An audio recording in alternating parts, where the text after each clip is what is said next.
अगोदर या भूतलावर येऊन खरी भक्ती कशी करावी याचं उत्पन्न ज्ञान तुमच्या आमच्या उंबरठ्यापर्यंत ज्यांनी पोहोचवलं त्या जगातले साधू संत योगी तपस्वी ज्ञानी तुम्ही आम्ही मानलेले गुरु केलेले गुरु जो जो ज्याचा घेतला गुण तो तो सद्गुरू केला जाण आई वडील आपले गुरु चांगल्या गुणाची लोक कलियुगामध्ये आपल्याला पारमार्थ करण्यामध्ये अडचण येऊन देत नाहीत अशा गुणाची लोक आपले गुरु ज्ञानोबरायांनी सुंदर ओवी केली गुरु तेथे ज्ञान ज्ञानी आत्मदर्शन स्वरूपे समाधान आत्मदैसे जीवाला गुरुची गरज आहे गुरुच्या ठिकाणी ज्ञानाची प्राप्ती होते आज्ञान घालवायचं काम गुरु करतात म्हणून ज्ञानाची प्राप्ती होते आई वडील आपले गुरु चांगल्या गुणाचे लोक आपले गुरु ज्ञानोबरायांच्या अनेक ओव्या ज्ञानोबरायांनी खर्च केल्या त्याचबरोबर तुकोबरायांनी खर्च केल्या आज पाहिलं तर आपल्या दिव आळंदीमध्ये एक वेगळा आगळा एवढा सणच म्हणाय कारण साधू संत येते घरा दिवाळी साधू संतांचं पायी जी उलट चालली तरी मोशीला लागतात आळंदीला चालली तरी मोशीला लागतात आपण राहतो ज्या तीर्थावर ऐकून घ्या त्या तीर्थावर आपण राहतो ते नागेश्वराचं महातीर्थ आहे या तीर्थामध्ये नागेश्वर महाराजांनी समाधी घेतली साधूंना पण ह्या जागी समाधी घेऊची वाटते एवढं पवित्र स्थान आहे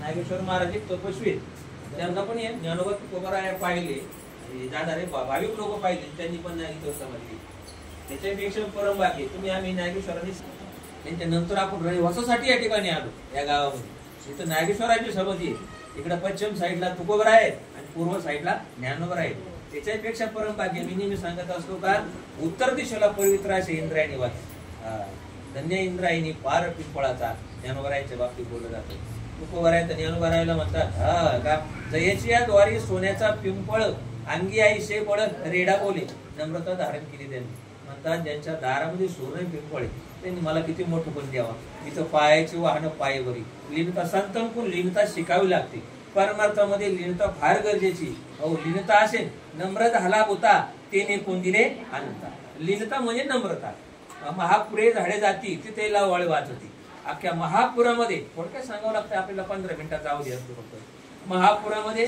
मोठ्या मोठ्याने झाडं वाहतात पण लवळा असतो ना तो खाली झुकतो आणि परत पाणी ओसरलं का उभा राहतो आता कसं वाटतंय म्हणतो मी आज राहायचं तो सांगतो कारण का मी झुकून राहिलो तसं ज्ञानोबराया तुकोबराया आधी करून त्या संतांच्या दिंड्या चालत पंढरपूरच्या दिशेने ते म्हणतात आम्ही काय केलं आम्ही फक्त झुकून राहिलो नम्र राहिलो आणि या समाजामध्ये प्रेरित राहिलो आपण नेहमी एक एक उदाहरण देत असतो आता आपल्या घरामध्ये पहिले उतरंड असायचे उतरंडीमध्ये काय लावलं असतं सगळी गाडगीच असते जाऊ दे आता उतरंड राहिली नाही गाडगी मात्र आहेत आपण पाहतो काही गाडगे आता मला काय सांगायचं नक्की जाऊन घ्या काही गाडगे दसऱ्याच्या वेळेला घटस्थापनेला जातात बरोबर आहे घटस्थापना माहिती आहे सगळे ते गाडगे एक मध्ये असतं त्याच्याकडला पेर केलेली असते माती टाकलेली असते त्यामुळे धान्य पेरलेलं असतं ते आतल्या गाडग्यामध्ये पाणी असतं ते पाणी सगळ्या त्या कशाला जातं ते पेरलेल्या प्रत्येक बियाला जातं आणि त्यातून ते अंकुर वर येतं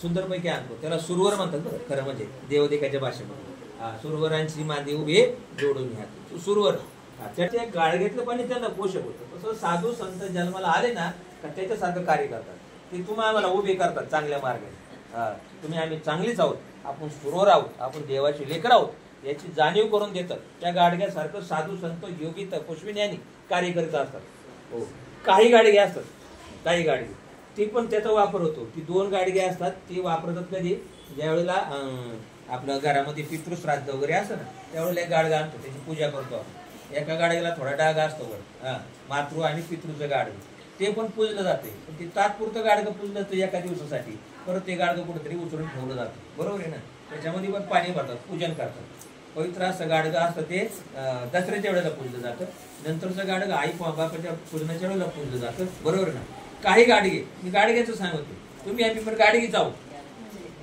तुम्ही आम्ही कोण आहेत गाडगे जाऊ काही गाडग्याचं सांगतो साधू संत पहिलं गाडगं जे त्या याला ओळत होते दुसरं गाडगं बघा आता पुढे दुसरी 2 गाडगे तर तिसरं गाडगं असतं वयस्कर माणूस झालं का त्याला झोपण्यासाठी देत त्याला भांडत येत नाही ते गाडगं उचलून टाकून दिलं का झालं का ते झोपण्यासाठी गाडगं असतं बरोबर आहे ना अजूनही एक गाडगं असतं त्याच्यामध्ये 20 भरतात शेवटच्या वेळेला राम नाम सत्य पुढे एक माणूस चालतो ते बी गाडगच असते ना मातीचं त्याच्यामध्ये 20 भरतात त्याला हात पण नाही लावती लांब जातात कारण त्याच्यात 20 असतो हो ते 20 तो गाडगं शेवटला पुढे चालतं सुटलं धरून माणूस चालतो ते बी गाडगच असतं त्यात काय भरले आता पहिल्या गाडग्यांनी काय भरलं होतं आई वडील हे पण गाडगेचे पण ते पितृपांढर होते हा, देव पण साधू संत पण गाडगेचे, पण ते दसऱ्याच्या वेळेला, बरोबर आहे ना. आणि जे काय ज्यांचे मुख नेहमी रागाने क्लेशाने द्वेषाने भरले, लोक नीट पाहत नाही, नीट बोलतच नाहीत कोणाला, त्यांच्यामध्ये काय भरलं असतं, विस्तो फायर, इंग्लिश मध्ये काय म्हणायचं, फायर फायर, इंग्लिश मध्ये विस्तो बाहेर पडतो, त्याला कोणी हात लावतं का, लांबून दाखवत रामनाम नेतात पुढं, त्याच्यानंतर या गाडगं तयार होतो परत, त्याचा तर लगेच अंत होऊन जातो. येतात एकदा का प्लेट ठेवलं ककडाला येणं मारायला नाही का, बैल माग मारते धरतं माग सोड, तिच्याकडे पाहतच नाही त्या गाडग्यात. तशी काय काय माणसं अशी आहेत का त्याकडे लोक पाहतच नाही, लांबून जातात त्याच्यापासून, याच्याकडे पाहिलंच नको म्हणतात, हे काय उपयोगाच नाही. त्या गाडगे माग टाकी त्यात आणि बॉम्ब मारतात, हो हो हो हो बॉम्ब मारतात ती या गाडगे. त्यांच्यानंतर दुसऱ्या दिवशी 2 गाडगे आणतात पडत, तुझं झालं का समाधान, गेला तरी गाडगं जात तुटत, दुसऱ्या दिवशी पण हे गाडगं घे, तुलाच राहू दे पाणी प्यायला गाडगं म्हणून समर्पित करतात. तशी तुम्ही आम्ही देवाघरचे गाडगे जाऊ. आता आपण ओळखून घ्यायचं का आपण कोणतं गाडगं बनल्यावर नंतर आपला फायदा आहे. साधू संत योगी तपस्वी येण्यासारखं त्या दसऱ्याच्या वेळेला गाडगं बोलतोय आणि ते अंकुरित करतात. तसं साधू संत जन्माला आले गाडग्यासारखे, पण त्यांनी आज दिंडीला लोक निघाली ना, किती लाखो लोक आहेत ना, ज्ञानोबरायांच्या माग, तुकोबरायांच्या माग, गजानन महाराजांच्या माग अनेक साधू संतांचे नरहरीच होणार असतील, बरोबर आहे ना. सावता महाराज असतील, अनेक दिंडे आहेत. साधू संत येती जाती दिष्ट तुला रे लाविते, करीती वरवर माया तुला माझ्या पंढरी राया, कोणाची झाली द्रष्ट तुला माझ्या पंढरी राया. जनाबाई दिष्ट काढली, जनाबाई काढी दिष्ट, भक्तीच्या मोऱ्या मिट, गालाला लावे बोट तुला माझ्या पंढरी राया. देवाची दिष्ट काढते जनाबाई, ज्याची दिष्ट लोकांना लागते त्यालाच म्हणजे जनाबाई तुम्हाला दिष्ट लागते. जनाबाई भक्तीच्या मोऱ्या मीठ, भक्तीच्या वर मोऱ्या मीठ वेगळं, भक्तीच्या मोऱ्या मीठ वेगळं, जनाबाई उतरून टाकते देवावरून. आणि साधू संत मात्र दिंडीला जातात. जाते माहेराला, जाते माहेराला, विठू मावलीला जाते भेटायला, जाते माहेराला, जाते माहेराला, झाडा झुडपा नो तुम्ही रे पाखरा, हीच वाट जाती का रे पंढरीला, जाते माहेराला, जाते माहेराला. हा, माहेराला जायची किती वास आहे. आता हे झालं शहरातलं गाणं, गावाकडलं पुन्हा असते काही काही ठिकाणी. वारी आली आषाढी हो एकादशी, जीव झाला वेडा पिसा सांगू कसे, विसरले घर धंदा गाया म्हशी, दिंडी निघाली माझ्या ज्ञानोबरायाची, दिंडी निघाली माझ्या तुकोबरायाची. पुढली कोणती दिंडी, तुकोबरायाची ज्ञानोबरायाची दिंडी निघाली. माझ्या गाया म्हशी राहू द्या, पण मला मात्र पंढरीला जाऊ द्या. हा, पंढरी लोक निघून जातात. आज अशी गर्दी देऊच्या ठिकाणी, आज प्रस्थान आहे तुकोबरायांचं, प्रस्थान ठिकाणी गर्दी आहे. प्रस्थान म्हणजे काय, ज्ञान तुकोबराय आज पालखीमध्ये बसतात, तिथून काढतात, वाड्यामध्ये एक चक्कर मारतात पूर्ण, आणि पाठीमागल्या इनामदार वाड्यामध्ये येऊन ती दिंडी थांबली जाते आणि त्या ठिकाणी सगळेजण दर्शन घेतात. उद्या तिथून निघाली का आडबंशाची वीर, आडबंशा मुस्लिमाचा माणूस आहे, त्या विहिरीजवळ, कारण तुकोबरायाचा अनुभव त्यांना आला. तुकोबरायाचा अनुभव आडबंशाला आले. तुकोबरायाचा अनुभव असणारे ब्राह्मण रामेश्वर भट्ट यांना पण आली, म्हणून रामेश्वर भट्ट म्हणतात. म्हणे रामेश्वर भट्ट तुझ्या, तुका विष्णू नाही तुझा. तुकोबरायांजवळ आणि विष्णू जवळ फरकच नाही, दोन्ही सारखी ते हरी, दोन्ही सारखीच आहे. असे तुकोबराया हाती घ्या रे टाळविना खांद्यावर, विठोबाच्या दर्शनाला चला पंढरी. हातामध्ये टाळ, गळ्यामध्ये विणा घेऊन तुकोबराया दिंडीला निघाले. लाखो भाविक त्यांच्या मागे निघतात. आज तिथून निघतील, मग कोणाला थांबतील आणि उद्या आकृतीमध्ये दिंडी. असा प्रवास करीत करीत करीत करीत दिंडी पंढरपूरच्या दिशेने जाईल. तुम्हाला आम्हाला ती दररोज आपल्या मोबाईल मध्ये पावर भेटते. देवाने तुमच्या आमच्या कृपा केली, तुम्हाला आम्हाला चांगलं पाहता यावं म्हणून मोबाईल तयार केले, पण लोकांचं लक्ष तिकडे नाही. देव चांगलं पेरतो, पण वाईट काय ते आपण पाहत राहतो, बरोबर आहे ना. हा, शेत पेरिले आणि मशागतीने वाया गेले, तैसे साधकाचे झाले साधने. मी साधना करायला पाहिजे. तुम्ही आम्ही दररोज साधना करण्यासाठी, आरतीसाठी मंदिरात येतो, स्वामींचा शुभ आशीर्वाद घेण्यासाठी मंदिरात येतो. स्वामींचे डोळे उघडे, नेहमी उघड्या डोळ्याने आपल्याला पाहतात. त्यांची कृपा तुमच्या आपल्यावर अशीच राहू, तुमच्या आमच्या आपण चांगलं कार्य करू, कारण तुम्ही आम्ही जुने कोणीतरी पुण्यवान लोक आहोत. म्हणून ती वाळणीच्या मध्ये तुमचा आमचा जन्म आहे, इंद्रायणीच्या पवित्र तीरावर तुमचा आमचा जन्म आहे. पुण्य असल्याशिवाय इथं जन्म भेटणे अवघड आहे. हे पुण्य टिकून राहण्यासाठी जिथे जाईल तिथे हरिचिंतन करायला पाहिजे. एकच विनंती आहे तुम्हाला, आपण स्वामीच्या मंदिरात येतो, एकच विनंती, एकच काम करा. स्वामी म्हणतात, जो येईल माझ्या नामी मी येईल त्याच्या कामी. भिवू नकोस, मी सदैव तुझ्या पाठीशी आहे. तू जर माझ्या नामाला जागलास तर राजा मी तुझ्या कामाला जागल्याशिवाय राहणार नाही. म्हणून माझ्या नामाला जाग, की तुझ्या कामाला जातो. पण हे जर जागायचं असेल तर आपलं मन जागृत पाहिजे. म्हणून त्या मनाला उपदेश करावा लागतो. नाच रे म्हणा सद्गुरु नामात, नाच रे म्हणा नाच, नाच रे म्हणा नाच, नाच रे म्हणा नाच, नाच रे म्हणा सद्गुरु नामात, नाच रे म्हणा नाच. मन म्हणते मी काय नाचत नाही का?